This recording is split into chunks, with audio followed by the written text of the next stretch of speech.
شربت الحب كأسا بعد كأس فما نفد الشراب ولا رويت. الحمد لله وكفى وسلام على عباده الذين اصطفى أما بعد أعوذ بالله من الشيطان الرجيم بسم الله الرحمن الرحيم إن الشيطان لكم عدو فاتخذوه عدوا. سبحان ربك رب العزة عما يصفون وسلام على المرسلين والحمد لله رب العالمين. اللهم صل على سيدنا محمد وعلى آل سيدنا محمد وبارك وسلم. اللهم صل على سيدنا محمد وعلى آل سيدنا محمد وبارك وسلم. اللهم صل على سيدنا محمد وعلى آل سيدنا محمد وبارك وسلم.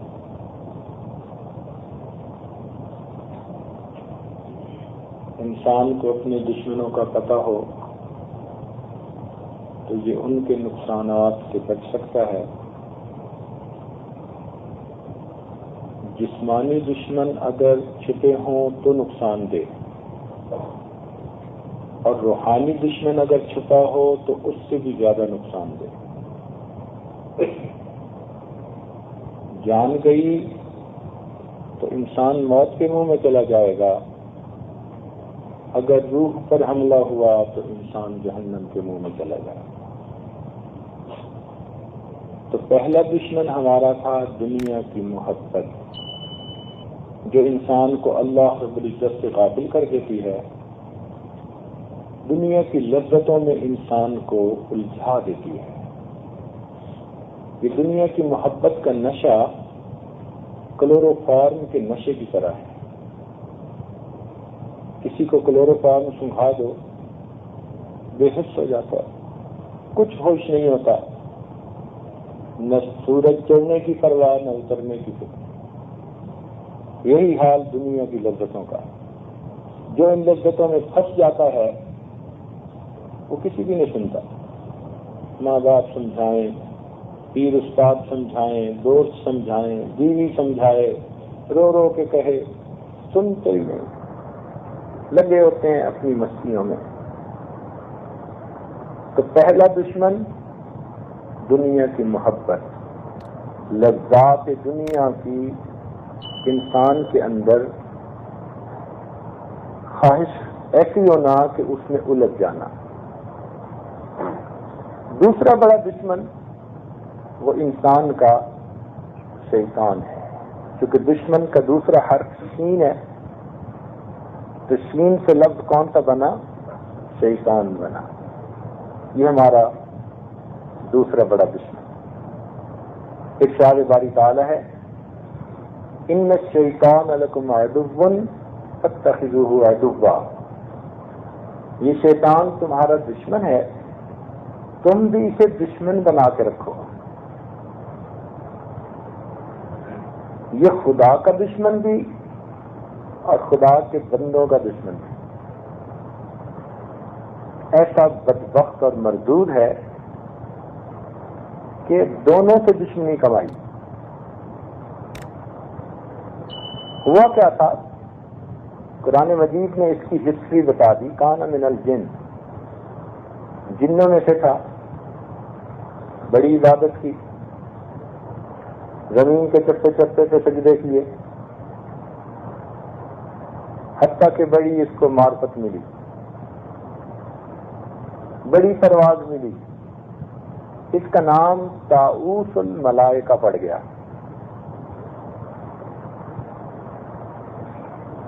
جب اللہ رب العزت نے حضرت آدم علیہ السلام کو پیدا کیا اور فرمایا کہ یہ میرے دنیا میں خلیفہ ہوں گے،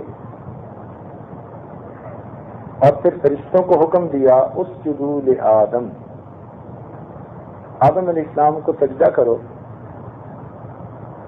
تو سب فرشتوں نے سجدہ کیا. ابا، اس نے انکار کیا، واستکبر، تکبر کیا، وکان من الکافرین، اور کافروں میں سے ہو گیا۔ سارے فرشتے تو سجدے میں، اور یہ آکڑ خان کھڑا ہو گیا۔ پوچھا تم نے سجدہ کیوں نہیں کیا؟ کہنے لگا انا خیر منہ، میں اس سے زیادہ بہتر ہوں۔ خلقتنی من نار وخلقتہ من طین، مجھے آپ نے آگ سے بنایا اور آگ کے شعلے اوپر کو اٹھتے ہیں، ان میں بلندی کی طرف رجوع ہوتا ہے اور خاک میں پستی ہوتی ہے، تو میں بلند مرتبہ، یہ پست مرتبہ، میں سجدہ کیوں کروں؟ تکبر کیا۔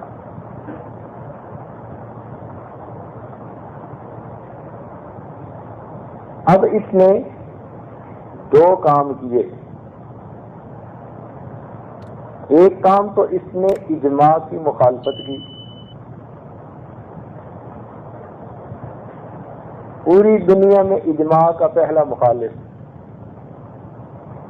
یہ پوری دنیا میں سب سے پہلا غیر مقلد۔ سارے فرشتے ایک طرف، اکیلا ایک طرف۔ کہتے جی میں کسی کی کیا مانوں، آپ نے فرما دیا ہے سجدہ کروں، لیکن نہیں، میں نہیں مانتا، میں وہ کروں گا جو میرے دل میں آ رہی ہے۔ تو پہلا اجماع کا مخالف۔ اور پھر قیاس کیا کیا؟ قیاساً سیئا، برا قیاس کیا۔ میں اچھا ہوں، اچھا تو وہ جسے پروردگار اچھا کہے، وہ دھوکہ کھا گیا، میں آ گئی۔ اب اس وقت شراب تو نہیں تھی نا جو اس نے پی ہوئی تھی، آخر اس کو نشہ کس چیز کا تھا؟ سوچنے کی بات ہے، اس کو کس چیز کا نشہ چڑھا ہوا تھا؟ میں کا نشہ۔ یہ میں کا نشہ بھی بڑا نشہ ہوتا ہے، شرابوں کے نشے چھوٹے، یہ میں کا نشہ اس سے بھی بڑا۔ کہتے نہیں کرتا پیدا، پروردگار عالم کی نافرمانی، جب اس نے کہا نہیں کرتا، رب کریم نے ارشاد فرمایا فخرج منہا فانک رجیم، نکل جا میرے دربار سے، تو مردود ہے۔ اور پھر ساتھ ایک اور بات کہہ دی، ان علیک لعنتی الی یوم الدین، قیامت تک تیرے اوپر میری لعنتیں برسیں گی۔ ایسا لعنتی مردود پھٹکار دیا۔ ایسا عبرتناک انجام ہوا کہ فرشتے بھی تھر تھر کانپنے لگے۔ اتنی عبادت اور پھر یہ انجام۔ اب جب انجام برا ہوا تو بجائے اس کے کہ معافی مانگتا، بدبخت تھا، مردود تھا، سن رہا ہوگا اور اسے غصہ بھی آ رہا ہوگا، اور ہم تو چاہتے ہیں اسے غصہ آئے۔ ہمیں ڈر کس بات کا؟ جب پناہ پروردگار کی مانگی ہے ہم نے، تو اس سے کیا ڈرنا ہے؟ بڑا شیطان، بڑا شیطان ہے یہ۔ تو کہنے لگا کہ اللہ، اب آپ نے مجھے اپنے دربار سے رد تو کر دیا، میری دعائیں قبول کر لیجیے۔ یہاں علماء نے لکھا کہ شیطان کو اللہ کی معرفت حاصل تھی، اس کو یہ نقطہ معلوم تھا کہ اللہ رب العزت کی صفت رحمت بھی ہے، غضب بھی ہے، اور دونوں اس سے جدا نہیں ہوتی۔ عین غصے کے عالم میں بھی اللہ رحیم ہوتے ہیں، رحمت کی صفت جدا نہیں ہوتی۔ تو اگرچہ وہ اس وقت مجھ سے غصے میں ہیں، جلال میں ہیں، مگر رحمت ابھی ہے۔ تو دعا کیا مانگتا ہے؟ رب انظرنی الی یوم یبعثون، اللہ پھر قیامت تک کے لیے مجھے مہلت دے دیجیے۔ رب کریم نے فرمایا انک من المنظرین، چل تجھے قیامت تک کے لیے مہلت دے دی۔ یہاں علماء نے نقطہ لکھا کہ اگر اللہ رب العزت شیطان جیسے مردود کو غصے اور جلال کے عالم میں مہلت دے دیتے ہیں. اے امت محمدیہ کے غلام، تو اگر اللہ سے خوشی کے عالم میں مہلت مانگے گا، اللہ تجھے مہلت کیوں نہیں عطا فرمائے؟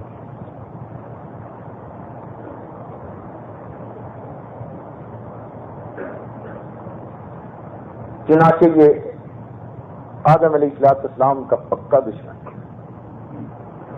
اب اس کوشش میں لگ گیا کہ آدم علیہ السلام کو تو جنت میں جگہ مل گئی اور میں پھٹکار دیا گیا، تو میں کسی نہ کسی طرح ان کو بھی جنت سے نکلواؤں. اس کوشش میں لگ گیا. وقت کی تو کمی تھی نہیں اس کو، ایک ہی کام تھا. چنانچہ اس نے سوچا کہ کس طریقہ سے میں ان کو نکلوا سکتا ہوں. تو اس نتیجے پر پہنچا کہ حضرت آدم علیہ السلام کو تو یقین دلانا مشکل ہے، لیکن ان کی اہلیہ جو ہیں عورت ذات ہیں، ان کے سامنے جا کے قسمیں کھا کے ان کو میں یقین دلواتا ہوں. چنانچہ اللہ رب العزت نے حضرت آدم علیہ السلام کو فرمایا تھا کہ آپ دونوں نے فلاں درخت کے پتے نہیں کھانے، پھل نہیں کھانا. یہ وہاں گیا اور اماں حوا کے دل میں بات ڈالی کہ میں آپ کو بتاؤں ایک ایسا کام جس کو کرنے سے آپ ہمیشہ ہمیشہ جنت میں رہیں گی، کوئی آپ کو نکال ہی نہیں سکے گا.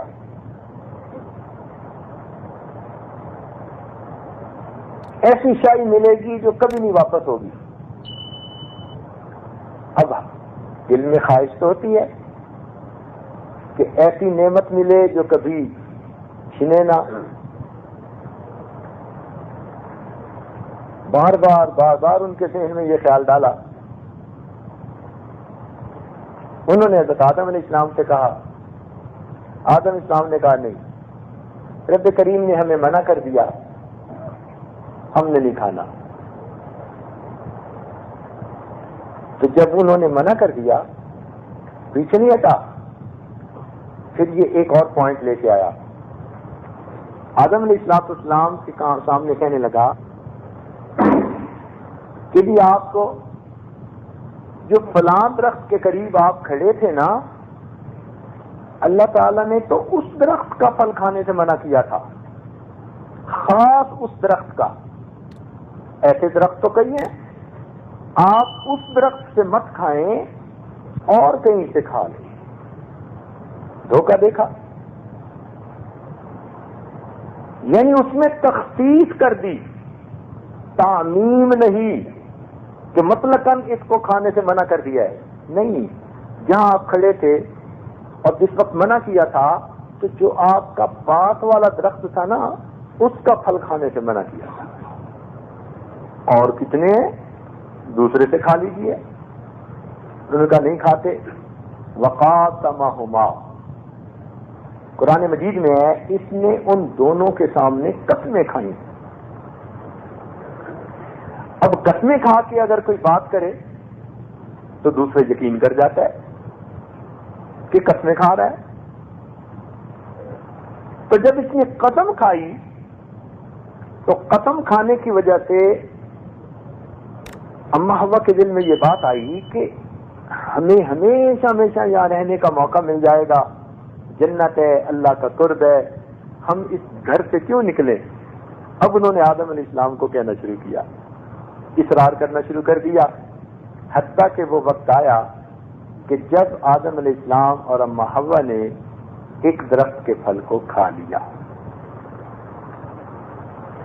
ان کے ذہن میں یہ بالکل نہیں تھا کہ ہم اللہ کی نافرمانی کر رہے ہیں. وہ سمجھتے تھے کہ اس درخت کا پھل کھانا یہ نافرمانی ہے، اور جگہوں پہ کھانا یہ تو کوئی نافرمانی نہیں. چنانچہ اللہ تعالیٰ نے قرآن پاک میں صاف فرما دیا وَلَمْ نَجِدْ لَهُ عَزْمًا، ہم نے آدم علیہ السلام کے اندر معصیت کا ارادہ نہیں دیکھا کہ وہ سمجھتے ہوں کہ یہ نافرمانی ہے اور میں نے کرنا ہے. نہیں، یہ نہیں تھا، ان کے دلوں میں بھی نہیں تھا، تو یہ تھا یقین آ گیا کہ ہاں اس کا منع کیا اور جگہوں سے کھا سکتے ہیں، تو ارادہ نہیں تھا ایسا، لیکن کھا بیٹھے۔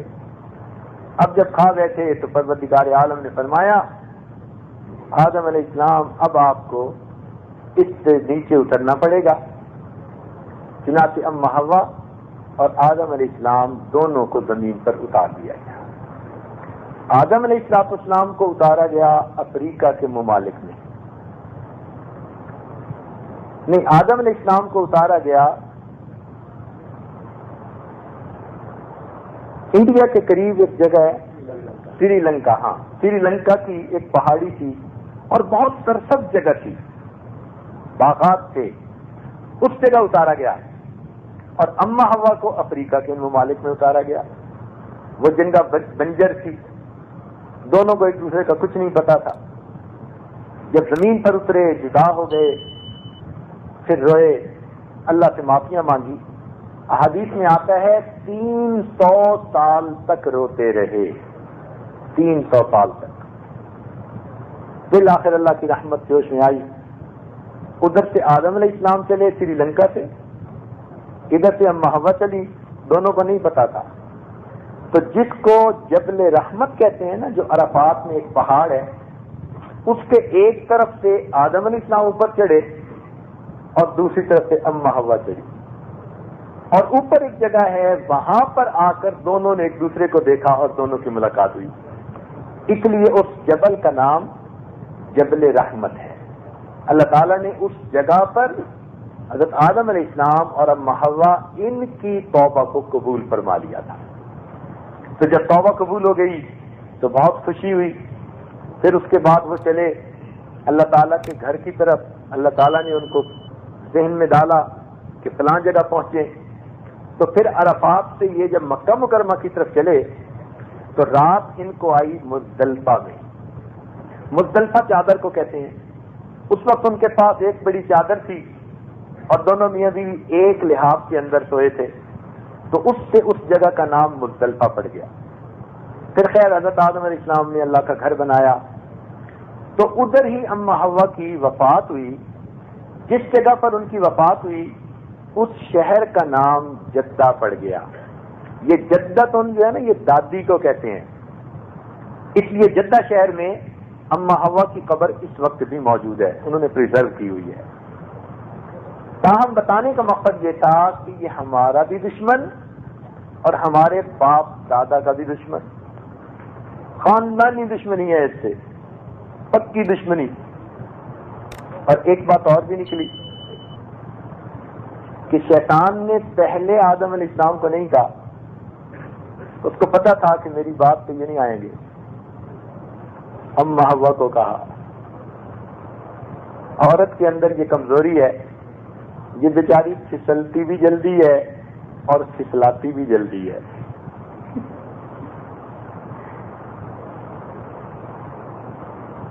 خود بھی بڑی جلدی پھسل جاتی ہے، اور جب نیت کر لے تو دوسرے کو پھسلا بھی بڑا جلدی دیتی ہے۔ اب یہ ہمارا دشمن، اللہ تعالیٰ ارشاد فرماتے ہیں ان الشیطان لکم عدو، یہ شیطان تمہارا دشمن ہے، فاتخذوہ عدوا، اسے تم اپنا دشمن بنا کے رکھو۔ اب اس دشمن کے مکر و فریب کا ہمیں اچھی طرح پتہ ہونا چاہیے۔ وجہ کیا ہے کہ جب چور کو پتہ چل جاتا ہے نا کہ مالک کے مکان کو میرا پتہ چل گیا، تو وہ پھر اس گھر میں آنا چھوڑ دیتا ہے۔ اسی طرح جب شیطان کو پتہ چل جاتا ہے کہ یہ میرے مکر و فریب کو سمجھ گیا، تو یہ پھر اس سے نا امید ہونے لگ جاتا ہے، اس کے جال پھر کام نہیں کرتے، اس کے پھندے کام نہیں آتے۔ اس لیے اس پر علماء نے مستقل کتابیں لکھی۔ ایک کتاب کا نام ہے تلبیس ابلیس، علامہ ابن جوزی رحمۃ اللہ علیہ نے لکھی، اردو میں بھی ہے، شاید انگلش میں بھی اس کا ترجمہ ہو چکا، اس کو لے کے پڑھنا چاہیے، پتہ چلے کہ شیطان کیسے کیسے ورغلاتا ہے۔ اللہ رب العزت نے فرمایا کہ یہ تمہارا بھی دشمن میرا بھی دشمن. تو یہ اللہ رب العزت کا بھی دشمن ہے، اور اللہ تعالیٰ کو شیطان سے ذاتی دشمنی ہے. یہ بات اچھی طرح ذہن میں بٹھا لیں. اللہ رب العزت کو شیطان سے ذاتی دشمنی ہے. تو یہ انسان کا دشمن، اللہ رب العزت کا بھی دشمن. اب اللہ تعالیٰ نے انسان کے دل میں شیطان کے ساتھ نفرت پیدا کرنے کے لیے قرآن مجید میں تذکرہ کیا. اور یہ قرآن عظیم الشان کا حسن و جمال ہے کہ جہاں جو اثر پیدا کرنا ہوتا ہے نا، وہاں ایسے نکات لائے جاتے ہیں. دیکھیں، بنی اسرائیل کو اللہ رب العزت نے اپنے احسانات یاد دلانے تھے. اب فرعون کرتا کیا تھا؟ بچیوں کو وہ زندہ چھوڑ دیتا تھا، لیکن چھوٹے بچوں کو ذبح کر دیتا تھا.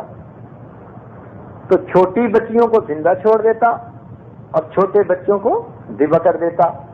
لیکن جب قرآن نے ان کو احسانات یاد دلائے تو کیسے لفظ استعمال کیے؟ یذبحون ابناءکم ویستحیون نساءکم. وہ تمہارے بیٹوں کو قتل کرتا تھا اور تمہاری عورتوں کو زندہ رکھتا تھا. کیوں؟ کہ اگر کسی کو کہے نا تمہارے مردوں کو اس نے مارا تو اتنا غصہ نہیں آتا. اگر کہے نا تمہارے معصوم بچے کو مار دیا تو زیادہ غصہ طبیعت میں آتا ہے. اچھا، معصوموں کو قتل کرتا تھا. اور اسی طرح اگر کہو کہ تمہاری معصوم بچی کو اس نے قتل کر دیا، اتنا غصہ نہیں آتا. اور کہیں تمہاری عورتوں کو اس نے زندہ رکھا، تو عورت کی عزت، حرمت، عصمت وہ فوراً ذہن میں آ کے غیرت آتی ہے. ہماری عورتوں کو اس نے زندہ رکھا. اللہ، تو ایسے الفاظ استعمال کیے. بچے کے لیے ابن کا لفظ استعمال کیا تاکہ اس طرح غیرت دل میں آئے، اور بچی کے لیے بجائے بنت کا لفظ استعمال کرنے کے عورت کا لفظ استعمال کیا تاکہ غیرت ان کی ابھرے. تو انداز میں یہاں دیکھیے کہ اصل میں تو ان کو اپنا احسان یاد دلانا چاہتے تھے. تو یہ قرآن مجید کا ایک انداز ہے. اسی طرح اب شیطان کے ساتھ دشمنی دل میں پیدا کرنی تھی تو اللہ تعالیٰ نے قرآن مجید میں فرمایا کہ یہ شیطان ایسا ہے کہ اس نے تمہارے ماں باپ کے ساتھ فلاں فلاں کام کیا. اچھا، اب آپ کو ایک مثال دیتا ہوں تاکہ بات اچھی طرح سمجھ آئے. فرض کرو آپ کے والدین کسی گھر میں ہیں اور کوئی بندہ آ کے گھر والوں سے کہتا ہے کہ ان کو گھر سے باہر نکال دو، اور آپ کو پتہ چلے کہ فلاں نے تو میرے ماں باپ کو گھر سے دھکے دلوا کے باہر نکال دیا، تو سن کے آپ کو کتنا غصہ آئے گا اس کے اوپر. ہمارے ماں باپ کو گھر سے دھکے دلوا دیے اور باہر نکلوا دیا، تو بڑا غصہ آتا ہے.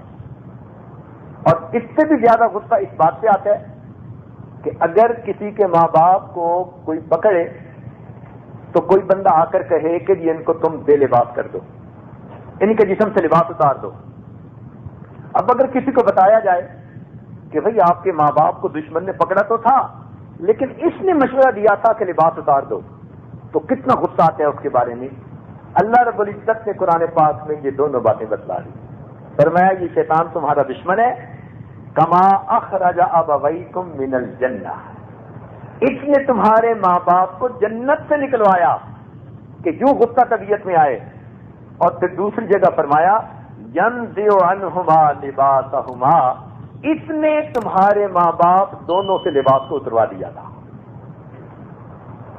اب انسان جب سنتے ہیں نا کہ ہمارے ماں باپ کو نکلوا دیا اور ان کے جسموں سے لباس اتروا دیا تو اس کے دل میں ایک غصہ، انتقام پیدا ہوتا ہے. اور اللہ تعالیٰ یہی چاہتے ہیں کہ میرے بندے میرے بن کر رہیں، شیطان کے قریب بھی نہ جائیں.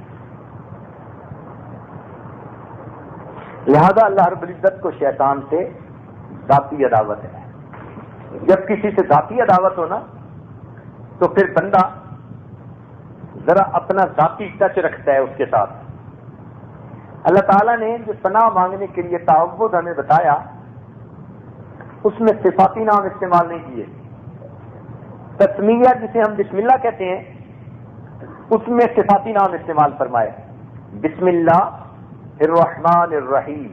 تو الرحمن اور الرحیم صفاتی نام ہے، لیکن تعوذ کے اندر فقط اللہ کا ذاتی نام ہے. اعوذ باللہ من الشیطان الرجیم، صرف اللہ نے ذاتی نام استعمال کیا. مفسرین نے لکھا اللہ نے تعوذ میں ذاتی نام اس لیے استعمال کیا، اے میرے بندے یہ میرا ذاتی دشمن ہے، اس سے پناہ مانگنی ہوگی، تم میرا ذاتی نام لے کر پکارو، میں تمہیں اس سے بچا کے دکھاؤں گا. اللہ رب العزت کا اس بارے میں بہت کنسرن ہے کہ میرے بندے شیطان سے بچیں. سوال پیدا ہوتا ہے کہ شیطان کو بھی تو اللہ تعالیٰ نے پیدا کیا، اگر یہ اتنا ہی بڑا دشمن بننا تھا، اللہ کا بھی دشمن اور بندوں کا بھی دشمن، تو پیدا ہی کیوں کیا؟ اس ذہن میں سوال پیدا ہوتا ہے. تو سنیے، فعل الحکیم لا یخلو عن الحکمہ، دانا کا کوئی بھی کام دانائی سے خالی نہیں ہوتا. اللہ رب العزت نے شیطان کو جو پیدا فرمایا اس میں بھی حکمت تھی. وہ اس لیے کہ اگر آدم علیہ السلام کو زمین کے اوپر باطل کی طرف بلانے والا کوئی نہ ہوتا تو حق کی طرف آنے پر اللہ تعالیٰ اجر کیسے عطا فرماتے؟ بھائی کوئی نیگیٹو فورس ہوگی نا، تو اس کے خلاف کرنے پر پھر اس کو کہیں گے اچھا بھی شاباش تو انعام کا مستحق ہے. تو اللہ تعالیٰ نے شیطان کو اس لیے پیدا کیا کہ یہ آدم علیہ السلام اور اولاد آدم کو میرے راستے سے ہٹانے کی کوشش کرے، مگر وہ اس کی بات ماننے کی بجائے میری بات مانے، اور جب میرے پاس آئیں تو میں اپنی بات ماننے پر ان کو ہمیشہ ہمیشہ کے لیے جنت کی نعمتیں عطا فرما دوں. تو اس لیے اللہ رب العزت نے شیطان کو پیدا کیا. دیکھیں بھائی، اگر آگ نہ ہوتی تو عود کی خوشبو جس کو آگ کے اوپر جلاتے ہیں وہ کیسے ظاہر ہوتی؟ تو آگ کے پیدا ہونے سے عود کی خوشبو کا ہمیں پتہ چلا. شیطان کے پیدا ہونے سے ہمیں نیکی کرنے کے اجر کا پتہ چلا کہ وہ کیسے ملتا ہے. اور ایک حکمت اس میں یہ بھی علماء نے لکھی ہے کہ اگر انسان دنیا میں آتا، شیطان نہ ہوتا اور یہ اپنے نفس کی وجہ سے برائی کرتا، تو پھر اس کی معافی کے چانس ختم ہو جاتے. کیوں؟ اس نے خود برائی کی، اب معافی کہاں سے؟ چونکہ شیطان ہے اور اس نے ورغلایا. اب اللہ رب العزت قیامت کے دن جن کو معاف کرنا چاہیں گے ان کا سارا بوجھ شیطان کے سر پہ ڈال دیں گے. میرے ان بندوں کو تو شیطان نے بہکا لیا تھا، چل میں نے ان کے گناہ معاف کر دیے، ان کو جنت عطا فرما. تو جن کو معاف کرنا ہوگا ان کا ملبہ شیطان کے سر پہ. اس لیے قرآن پاک میں آپ دیکھیں اللہ تعالیٰ نے اپنے نیک بندوں کا جہاں تذکرہ کیا، ان سے کوئی اونچی نیچی بات ہو گئی اس کو نسبت شیطان کی طرف. کیا فرمایا اللہ تعالیٰ نے؟ ارشاد فرمایا فَأَضَلَّهُمُ الشَّيْطَانُ عَنْهَا. آدم علیہ السلام اور حوا ان کی طرف نسبت نہیں کی، شیطان کی طرف نسبت کی. شیطان نے ان کو بھٹکا دیا. اسی طرح ایک جگہ فرمایا وَمَا أَنْسَانِيهُ إِلَّا الشَّيْطَانُ. شیطان نے مجھے بھلا دیا. تو نسبت ان کی طرف نہیں گئی، کن کی طرف گئی؟ شیطان کی طرف گئی. مِن بَعْدِ أَن نَزَغَ الشَّيْطَانُ. اب ان تمام آیات میں دیکھیں اگرچہ یہ گناہ سرزد انسانوں پہ ہوئے مگر اللہ نے ان کو مورد الزام ٹھہرانے کے بجائے شیطان کو ٹھہرا دیا. تو اس میں حکمت یہ بھی تھی کہ جس کو معاف کرنا چاہیں گے اس کی غلطی کوتاہیوں کو شیطان مردود کے سر پر ڈال کر اپنے بندوں کو جنت عطا فرما دے. فرمایا الم آحد الیکم یا بنی آدم، اے بنی آدم کیا میں نے تم سے یہ عہد نہیں لیا تھا اللہ تعبدوا الشیطان کہ تم شیطان کی بندگی نہیں کرو گے. انہ عدو مبین، وہ تمہارا ظاہر باہر دشمن ہے. وان اعبدونی، اور ایک میری عبادت کرو گے. ھذا صراط مستقیم، یہ سیدھا راستہ ہے. تو شیطان کو اللہ نے کہیں فرمایا انہ عدو مضل مبین، کہیں فرمایا ولا یغرنکم باللہ الغرور، کہ یہ تمہیں کہیں دھوکے میں نہ ڈال دے. تو یعنی خوب اچھی طرح واضح کر دیا کہ تم نے شیطان کے ہتھ کنڈوں سے بچنا ہے اور میرا بندہ بن کر زندگی گزارنی ہے. شیطان کو جب معافی مل گئی تھی وہ کہنے لگا اچھا تیرے بندوں کو بہکاؤں گا، ورغلاؤں گا. ولا تجد اکثرهم شاکرین، اللہ تو دیکھے گا تیرے اکثر بندے ناشکرے ہوں گے، تیرے اکثر بندے ناشکرے ہوں گے. جب شیطان نے یہ کہا تو پروردگار نے آگے سے ایک حکم فرمایا، ارشاد فرمایا ان عبادی لیس لک علیہم سلطان، جو میرے بندے ہوں گے تیرا ان کے اوپر بس نہیں چلے گا. ان عبادی لیس لک علیہم سلطان، جو میرے بندے ہوں گے ان پر تیرا بس نہیں چلے گا. اب اس سے کیا مراد ہے کہ نیکوں سے گناہ ہو ہی نہیں سکتا، ولی گناہ سے پاک ہو جاتے ہیں؟ نہیں. مفسرین نے اس کی بات سمجھائی. انہوں نے فرمایا اس کا مطلب یہ ہے کہ جو میرے بندے ہوں گے ان سے کوئی ایسا گناہ تو نہیں کروا سکتا جو گناہ کے ناقابل معافی ہوگا. بات سمجھ گئے نا؟ تو کوئی ایسا گناہ نہیں کروا سکتا جو گناہ کون سا ہوگا؟ ناقابل معافی ہوگا. تو شیطان ایمان والوں سے ناقابل معافی گناہ نہیں کروا سکتا، اس لیے ایمان والے غفلت کی جیسے گناہ کریں گے بھی تو وہ قابل معافی رینج میں ہوں گے اور توبہ کا دروازہ کھلا ہے، جب بھی توبہ کریں گے اللہ ان کے سب گناہوں کو معاف فرما دے. تو اس کا مطلب یہ کہ یہ ناقابل معافی گناہ نہیں کروا سکتا. حدیث پاک میں آتا ہے الشیطان جاثم علی قلب ابن آدم، شیطان ابن آدم کے قلب کی طرف اپنا منہ کر کے بیٹھا ہوتا ہے. جب وہ دیکھتا ہے کہ اس کا دل ذکر کر رہا ہے تو پیچھے ہٹا رہتا ہے، اور جب دیکھتا ہے کہ دل غافل ہے تو پھر وسوسے ڈالنے شروع کر دیتا ہے.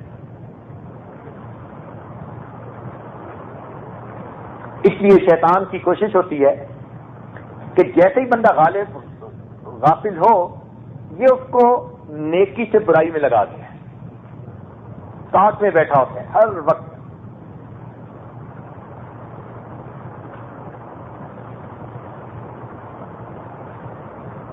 دنیا کا دستور ہے کہ جب کوئی کسی دشمن پہ قابو پاتا ہے نا تو سب سے پہلی بات کیا کرتا ہے؟ ہینڈز اپ. ہینڈز اپ کیوں کہتے ہیں؟ اس لیے کہتے ہیں کہ اگر اس کے پاس کوئی مہلک چیز ہے جس سے یہ نقصان دے سکتا ہے تو یہ اس کے ہاتھوں سے چھن جائے، اس کے ہاتھ خالی ہو جائیں، یہ مجھے نقصان نہ پہنچا سکے. بالکل اسی طرح قرآن پاک میں اللہ فرماتے ہیں استحوذ علیہم الشیطان، شیطان ان پر غالب آیا، وانساہم ذکر اللہ، انہیں اللہ کے ذکر سے اس نے غافل کر دیا. تو یہ ذکر شیطان کے لیے مہلک ہتھیار ہے، اس لیے جب شیطان کو موقع ملتا ہے یہ بندے کو ذکر سے غافل کر دیتا ہے. حتیٰ کہ نماز سے غافل کرنے سے پہلے یہ بندے کو ذکر سے غافل کرتا ہے. سنیے قرآن عظیم الشان، اللہ تعالیٰ کیا فرماتے ہیں انما یرید الشیطان ان یوقع بینکم العداوۃ والبغضاء فی الخمر والمیسر ویصدکم، اور یہ تمہیں روکنا چاہتا ہے ان ذکر اللہ وعن الصلاۃ، اللہ کے ذکر سے اور نماز سے. تو ذکر کا تذکرہ پہلے کیا. پہلے انسان اللہ کے ذکر سے غافل ہوتا ہے اور پھر اس کے بعد نمازوں سے غافل ہوتا ہے. اس لیے عقل مند وہ ہوتا ہے جو دشمن کو اپنی باؤنڈری لائن سے پرے رکھے. ہر ملک کی ایک ہوتی ہے فرسٹ ڈیفنس لائن، ایک ہوتی ہے سیکنڈ ڈیفنس لائن. تو کوشش یہ ہوتی ہے کہ فرسٹ ڈیفنس آف لائن سے ہی دشمن پیچھے رہے، قریب ہی نہ آئے، اور اگر وہ فرسٹ ڈیفنس لائن سے آگے آ گیا تو پھر دوسری کے بھی پاس پہنچ جائے گا. تو ذکر اللہ ہمارے لیے فرسٹ ڈیفنس لائن ہے. اگر ہم اللہ کا ذکر کثرت سے کریں گے تو شیطان مردود ویسے ہی دور رہے گا، اور اگر ہم غافل بن گئے تو فرسٹ ڈیفنس لائن ختم، اب یہ دوسری ڈیفنس لائن جو نماز ہے اس کے پاس آ گیا، لہذا نماز میں بھی ہمیں غفلت دلوانی شروع کر دے گا۔ تو اس لیے کوشش کیجئے کہ اللہ رب العزت کا ذکر کثرت کے ساتھ کریں۔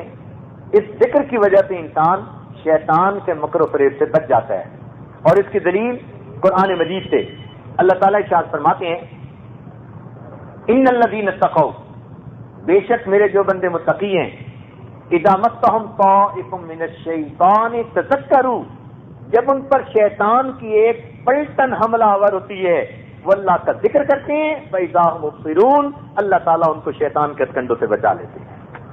تو مومن کے پاس جو ہتھیار ہے نا شیطان سے بچنے کا، وہ اللہ کا ذکر ہے۔ اس لیے اللہ تعالیٰ نے ذکر کی کوئی حد نہیں لگائی، فرمایا یا ایھا الذین آمنوا اذکروا اللہ ذکرا کثیرا، اے ایمان والو اللہ کا ذکر کثرت کے ساتھ کرو۔ تو ہم کثرت سے اللہ کا ذکر کریں۔ ذکر کثیر کسے کہتے ہیں؟ الذین یذکرون اللہ کثیر، الذین یذکرون اللہ قیاما وقعودا وعلی جنوبہم، میرے وہ بندے جو بیٹھے کھڑے لیٹے مجھے یاد کرتے ہیں۔ تو ذکر کثیر کی یہ ہے تفسیر کہ ہم لیٹے بیٹھے کھڑے اللہ کو یاد کریں، اپنے دل میں اللہ کا دھیان جمائیں۔ جب دل میں اللہ کی یاد آ جائے گی تو پھر انسان کا دل شیطان کے وار سے محفوظ ہو جائے گا۔ اس لیے اللہ رب العزت نے، شیطان تو انسانوں کو دیکھتا ہے، انسان شیطان کو نہیں دیکھ سکتا۔ تو یہ کیسا مقابلہ ہوا؟ طالب علم کے ذہن میں سوال پیدا ہوتا ہے نا، بھئی دو بندوں میں مقابلہ ہوتا ہے تو پہلوان ایک دوسرے کے سامنے ہوتے ہیں، یہ عجیب مقابلہ کہ شیطان تو بندوں کو دیکھتا ہے، یہ ہمیں اب بھی دیکھ رہا ہے کہ مسجد میں بیٹھے ہیں اور اس کے سینے پہ مونگ دلی جا رہی ہے کہ دیکھو میں نے اتنا ان کو بہکایا کہ اس سال نہیں اگلے سال اعتکاف بیٹھ جانا، اور انہوں نے میری بات نہیں مانی اور اسی سال بیٹھ گئے۔ تو یہ ہمیں دیکھتا ہے، ہم اسے نہیں دیکھ سکتے، تو یہ مقابلہ کیسا؟ تو علماء نے لکھا ہے کہ چونکہ یہ ہمیں دیکھتا ہے، ہم اسے نہیں دیکھ سکتے، تو ہمارے نہ دیکھ سکنے کی وجہ سے اللہ رب العزت نے اب اپنی مدد ہمارے ساتھ شامل فرما دی۔ یہ میرے بندے کمزور ہیں، یہ تو اس کو دیکھ نہیں سکتے، اب ان کی تو مدد کرنی ضروری ہو گئی نا۔ اگر ہم بھی دیکھ سکتے تو پھر تو مقابلہ ایک جیسا ہوتا، پھر اللہ کی مدد کیسے ہوتی؟ پھر تو آپس میں لڑائی کرنی پڑ جاتی۔ تو حکمت اس میں یہ تھی کہ انسان کو اس کو نہ دیکھنے کی طاقت نہ دی، اتنا کہہ دیا کہ جب بچنا ہو مجھے پکار لینا، تم اس سے کیا لڑو گے، میں تمہیں اس سے حفاظت کر کے دکھاؤں گا۔ تو ہمارا کام آسان ہو گیا۔ جیسے بچہ ہوتا ہے نا چھوٹا، تو ماں اس کے ہاتھ میں کوئی ڈنڈا نہیں دیتی لڑنے کے لیے، کہتی ہے بیٹا تجھے کچھ کہے تو مجھے بتانا۔ ایسا ہی ہوتا ہے نا، یہ نہیں کہتی یہ ڈنڈا لے جا اور خود لڑنا اس کے ساتھ، وہ سمجھتی ہے چھوٹا بچہ ہے، تو وہ کہہ دیتی ہے بیٹا تجھے کوئی بھی کچھ کہے نا مجھے ذرا بتانا، میں دیکھ لوں گا، میں نمٹ لوں گا۔ تو اللہ تعالیٰ نے بھی یہی معاملہ کیا کہ بندے کو اس کو دیکھنے کی طاقت سے محروم کر کے اس کو بہانہ بنا دیا، میرے بندے تو اسے دیکھ نہیں سکتا، وہ تجھے دیکھتا ہے، تجھ پر وار کرتا ہے، اس لیے جب تو نے بچنا ہو مجھے پکار لینا، میرے بندے تم مجھے پکارو گے، میں پروردگار شیطان سے تمہیں محفوظ فرما لوں گا۔ اس لیے جب ہم لا حول ولا قوت الا باللہ پڑھتے ہیں نا تو شیطان بھاگتا ہے اور اس کی ہوا بھی نکل رہی ہوتی ہے، ایسے بھاگتے ہیں وہاں سے، لا حول ولا قوت ایسے بجلی کی طرح اس پہ پڑتی ہے۔ وہ دو دوست تھے، تو ایک آیا تو دوسرا نماز پڑھ رہا تھا، بے تکلف تھے، بعد میں کہنے لگا یار میں آپ سے ملنے آیا تھا، آپ نماز پڑھ رہے تھے۔ کہنے لگا تو چلے کیوں گئے، میں کون سا لا حول ولا پڑھ رہا تھا۔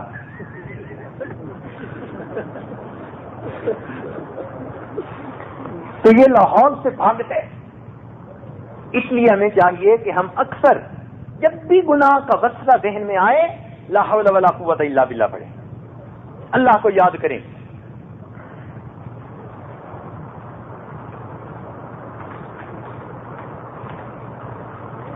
معاذ اللہ، جیسے یوسف علیہ السلام نے کہا تھا نا میں اللہ کی پناہ چاہتا ہوں، ہم بھی اسی طرح فوراً اللہ کی پناہ چاہیں، اللہ رب العزت ہمیں محفوظ فرما دیں گے۔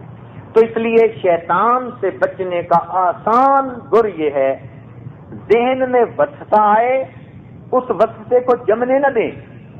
جیسے ہی خیال آئے لا حول ولا پڑھ لیں، شیطان اسی وقت بھاگ جائے گا، وسوسہ ختم ہو جائے گا. اعوذ باللہ من الشیطان الرجیم پڑھ لیں، شیطان بھاگ جائے گا، وسوسہ ختم ہو جائے گا. گناہ کا ارادہ دل میں پیدا ہو رہا ہے، اللہ سے معافی مانگ لیں، لا حول ولا پڑھ لیں، اللہ تعالیٰ محفوظ فرما دے. تو ہمارا کام رب کریم نے آسان فرما دیا. اب انسان کے دل میں جو گناہ کے خیال آتے ہیں نا، یہ ذرا ایک علمی نقطہ ہے. انسان کے دل میں جو گناہ کے خیال آتے ہیں یہ کبھی کبھی تو اس کے نفس کی طرف سے ہوتے ہیں. یہ نفس بھی بڑا گرو گھنٹال ہے، بلکہ مہا بدماش ہے. یہ اس کی بھی باری آئے گی. تاہم آج تو شیطان کی باری ہے. تو اگر انسان کے دل میں وسوسہ آئے تو کبھی تو وہ وسوسہ ہوتا ہے شیطان کی طرف سے اور کبھی وسوسہ ہوتا ہے نفس کی طرف سے.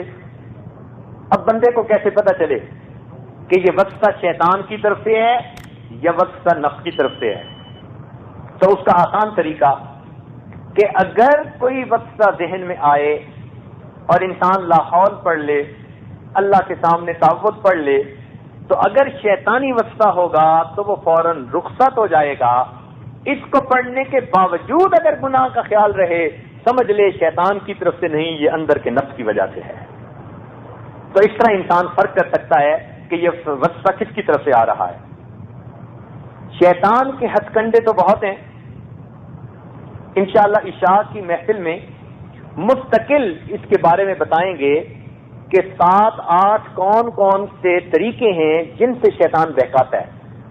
تو جب آپ کو پتہ چل جائے گا تو پھر آپ کے لیے سمجھنا آسان ہوگا کہ شیطان مجھے بہکا رہا ہے یا نہیں. پھر آپ دھوکہ نہیں کھائیں گے، کم از کم پتہ ہوگا کہ ہو کیا رہا ہے. تاہم ایک اس کا طریقہ یہ ہے کہ یہ انسان کو بڑے نیکی سے چھڑا کر چھوٹی نیکی پہ لے آتا ہے.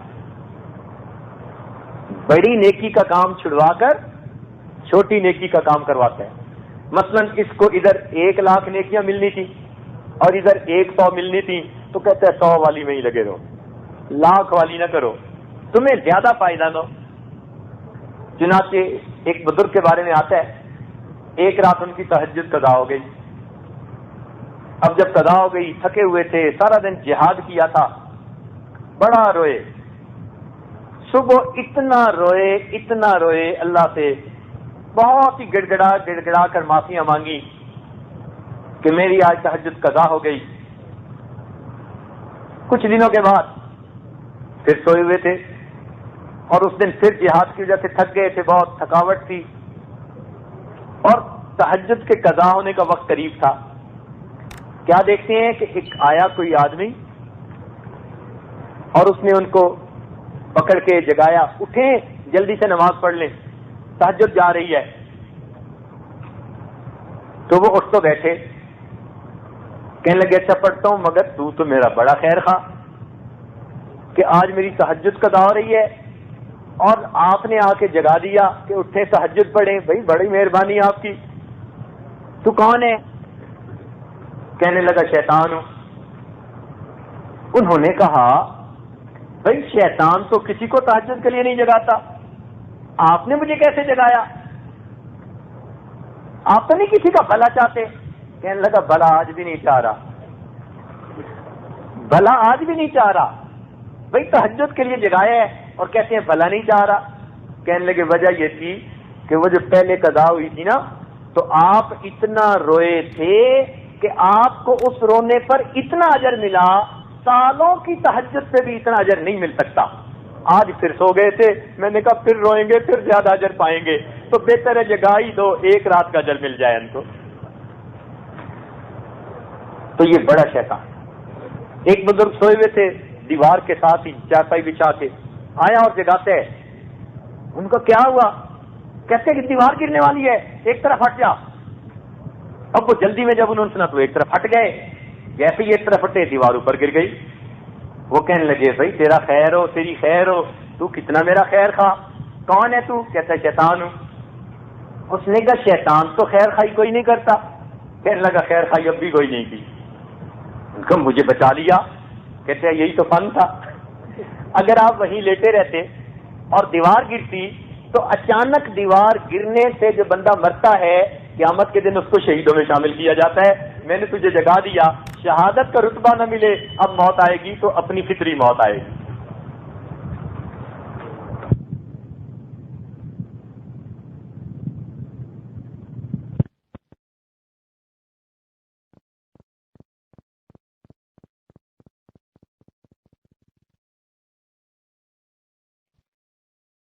دوستوں کے اندر گلاب کا پھول اور گھر کے اندر کریلا نیم چڑھا.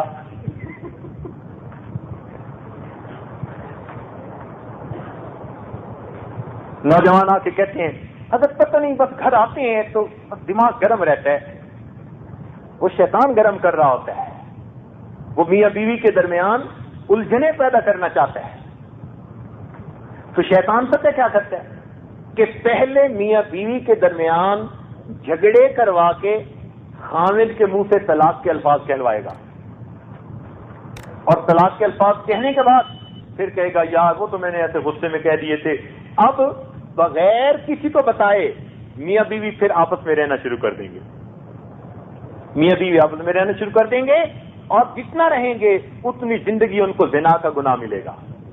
اور یہ قرب قیامت کی علامت میں سے ہے. حدیث پاک میں آیا قرب قیامت کی علامات میں سے ہے خاوند اپنی بیویوں کو طلاق دیں گے اور پھر بغیر نکاح اور رجوع کے ان کے ساتھ اسی طرح اپنی زندگی گزاریں گے. اب دیکھیے کتنا بڑا گناہ کروا دیا.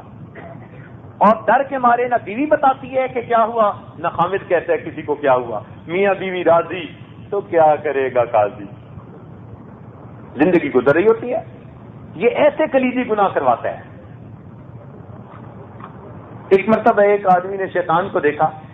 ان کا مردود تو بڑا ہی بدماش ہے, کیا تو نے فساد مچایا ہوا ہے, آرام سے بیٹھ جاتا ایک جگہ تو دنیا میں امن ہو جاتا.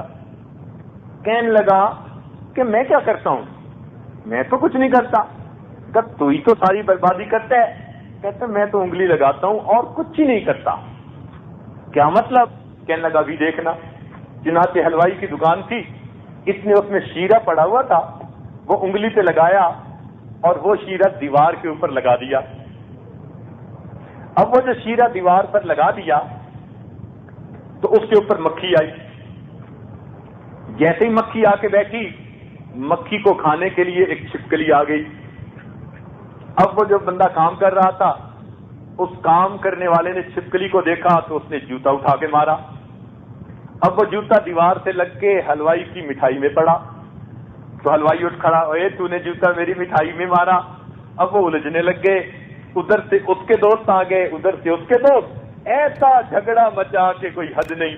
کہنے لگا دیکھ میں نہیں کہتا تھا, میں نے تو انگلی لگائی تھی, باقی تو کام انہوں نے خود ہی کیا ہے سارا.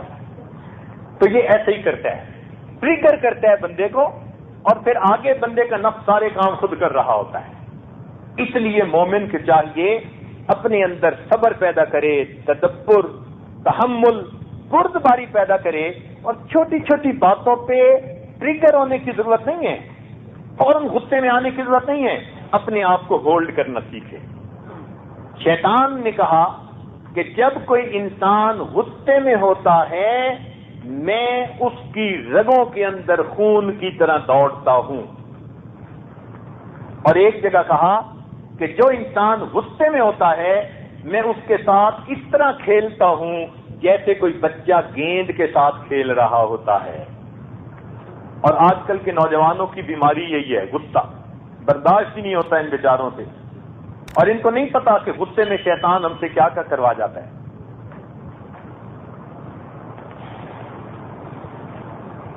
حدیث پاک میں آتا ہے کہ شیطان کا تخت پانی پہ, سمندر کی سطح پہ لگتا ہے, اور یہ اپنا دربار لگاتا ہے, اور اس کے بڑے چیلے چانٹے سب کو بلاتا ہے اور کارگزاری سنتا ہے.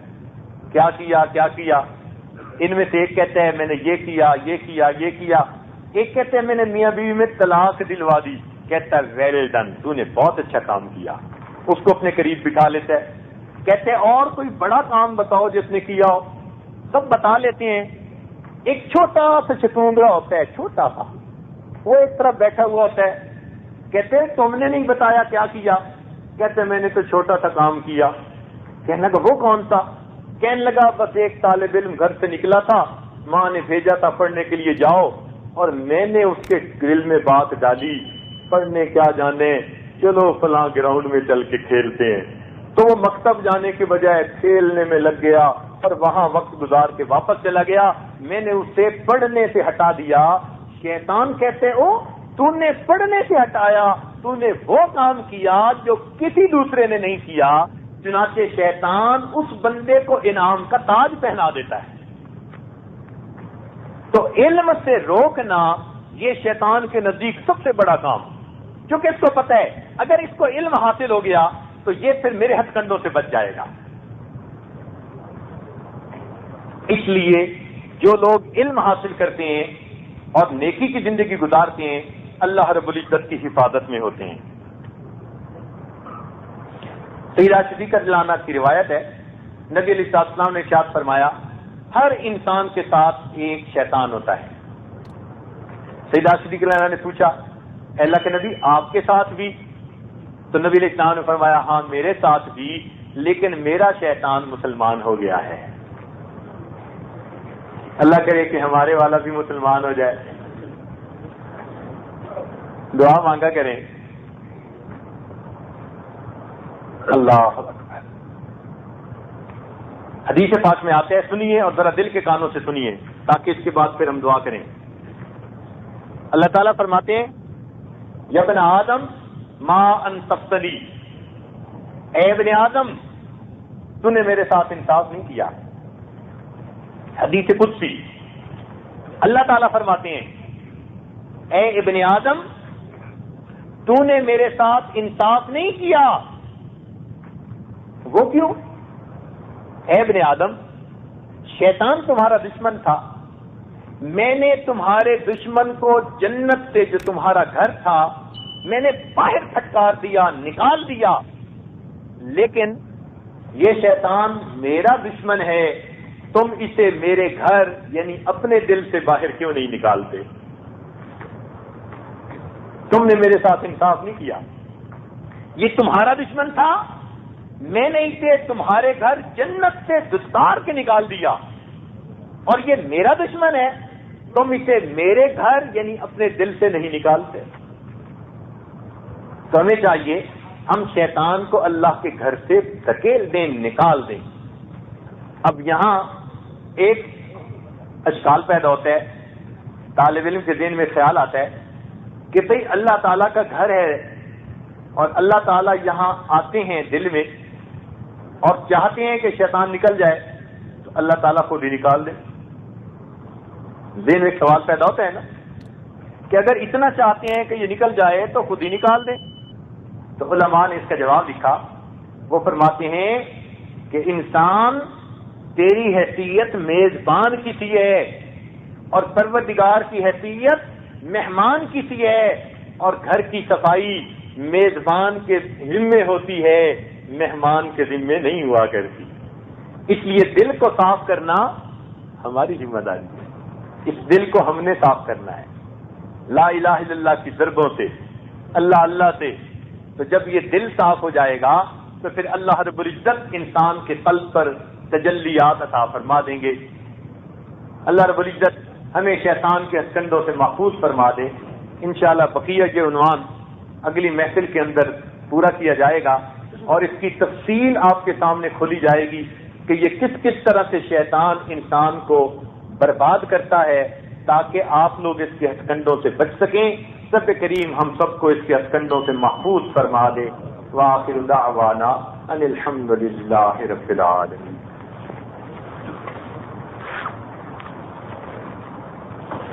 سبحان ربی جلال الوهاب. اللهم صل على سيدنا محمد وعلى آل سيدنا محمد وبارك وسلم. ربنا لا تزغ قلوبنا بعد إذ هديتنا وهب لنا من لدنك رحمة إنك أنت الوهاب. اے مالک ہمارے گناہوں کو معاف فرما، اے کریم آقا ہمارے گناہوں کو معاف فرما، اے رحیم و کریم ہم پر رحم فرما، یا ارحم الراحمین ہم پر رحم فرما، اے رحمان ہم پر رحم فرما، اے رحیم ہم پر رحم فرما، اے کریم ہم پر رحم فرما، یا حنان ہم پر رحم فرمائیے، یا منان ہم پر رحم فرما دیجیے۔ اے اللہ ہمیں نفس شیطان کے مکر و فریب سے محفوظ فرما، اے اللہ شیطان کے ہتھکنڈوں سے محفوظ فرما، شیطانی کاموں سے محفوظ فرما، اے اللہ جو گناہ اب تک کیے سب معاف فرما، آئندہ بھی ہماری حفاظت فرما۔ اے اللہ جس طرح آپ نے آسمان کو زمین پر گرنے سے روک دیا، شیطان کو ہم پر مسلط ہونے سے روک دیجیے۔ اے اللہ ہم آپ کی پناہ میں آتے ہیں۔ اے اللہ جب بچے کو کوئی مارنے لگتا ہے وہ باپ کی پناہ ڈھونڈتا ہے، اور جب بندے کو شیطان کچھ کہنے لگتا ہے وہ اپنے رب کی پناہ ڈھونڈتا ہے۔ اے مالک ہم آپ کی پناہ ڈھونڈتے ہیں، ہم اقرار کرتے ہیں ہم کمزور ہیں، مولا ہمیں بچا لیجئے، اللہ ہمیں بچا لیجئے، شیطانی کاموں سے بچا لیجئے، شیطان کی باتیں ماننے سے بچا لیجئے، شیطانی وسوسوں سے بچا لیجئے، نفسانی وسوسوں سے بچا لیجئے۔ اللہ ہمارے ساتھ درگزر کا معاملہ فرمائیے۔ اے اللہ ہمارے آنے والے وقت کو گزرے وقت سے بہتر بنا دیجئے۔ اے اللہ جیسے بچہ پریشان ہوتا ہے ماں باپ کی طرف دوڑتا ہے، جب بندے پریشان ہوتے ہیں پروردگار کی طرف دوڑتے ہیں۔ اے بے قصوں کے دستگیر، اے ٹوٹے دلوں کو تسلی دینے والے، اے خالی جھولیوں کو بھر دینے والے، اے خطا کاروں کی خطاؤں سے رحمت کی چادر ڈال دینے والے، اللہ ہمارے گناہوں کو معاف فرما۔ رب کریم ہمارے ساتھ درگزر کا معاملہ فرما۔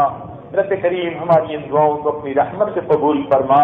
اے اللہ جتنے حاضرین محفل ہیں سب کی نیک حاجات کو پورا فرما۔ اے اللہ جو جسمانی بیمار ہیں ان کو شفا عطا فرما۔ جن دوستوں نے دعاؤں کے لیے کہا اے اللہ ان کی نیک حاجات کو پورا فرما۔ رب کریم جو گناہ اب تک کیے ان سب کو معاف فرما اور آئندہ گناہوں سے پاک زندگی نصیب فرما۔ اے اللہ ہمارے تمام احوال، ہمارے تمام اقوال، ہمارے تمام افعال جو آپ کے قرب میں رکاوٹ بنے ہیں اللہ ان سب سے توبہ کرتے ہیں، توبہ قبول کر لیجئے اور ہمیں اپنا قرب عطا فرما دیجئے۔ اے اللہ ہمارے دوستوں نے کبیرہ گناہ کی فہرست میں لکھے ہوئے جن جن گناہوں سے توبہ کی اللہ ان سب کی توبہ قبول کر لیجئے، اور اے اللہ ہمیں گناہوں کی ذلت سے بچا دیجئے اور طاعات کی عزت نصیب فرما دیجئے۔ اے اللہ ہم آپ سے سلو کرنا چاہتے ہیں، میرے مولا ہماری اس توبہ کو قبول کر لیجئے۔ اے مالک ہم آپ کی شان بے نیازی سے ڈرتے ہیں۔ اے اللہ آپ تو بلم باور کی 400 سال کی عبادت کو ٹھوکر لگا دیتے ہیں۔ اے مولا ہم ڈرتے ہیں آپ کی شان بے نیازی سے، ہمارے پلے تو کچھ بھی نہیں جو آپ کی خدمت میں پیش کر سکیں، بس تیری رحمت کا سہارا ہے۔ اللہ اپنی رحمت کا معاملہ فرما دیجئے، اپنی رحمت کا معاملہ فرما دیجئے۔ اللہ اگر آپ انصاف کریں گے تو ہماری شکلیں مسخ دیے جانے کے قابل ہیں، اللہ ہم دستار دیے جانے کے قابل ہیں، ہماری دعائیں منہ پہ مار دیے جانے کے قابل ہیں، مگر ہم آپ سے آپ کا فضل مانگتے ہیں۔ اللہ اپنا فضل فرما دیجئے۔ ہم گناہگار ہیں، اقرار کرتے ہیں اپنے گناہوں کا، مگر آپ سے معافی مانگتے ہیں، اللہ معاف فرما دیجئے، ہماری توبہ قبول کر لیجئے۔ اے اللہ ہماری توبہ قبول فرما لیجئے۔ رب کریم جو دینی ادارے ہیں دنیا میں مختلف جگہوں پر سب کی حفاظت فرما دیجئے۔ اے اللہ ان کو تعلیمی تعمیری اعتبار سے ترقی عطا فرما دیجئے اور ان کی جو بھی ضروریات ہیں اپنے غیبی خزانوں سے پوری فرما دیجئے۔ رب کریم ہماری ان دعاؤں کو اپنی رحمت سے قبول فرمائیے۔ ربنا تقبل منا انك انت السميع العليم تب علينا انك انت التواب الرحيم صلى الله تعالى على خير خلقه سيدنا محمد وآله وأصحابه أجمعين برحمته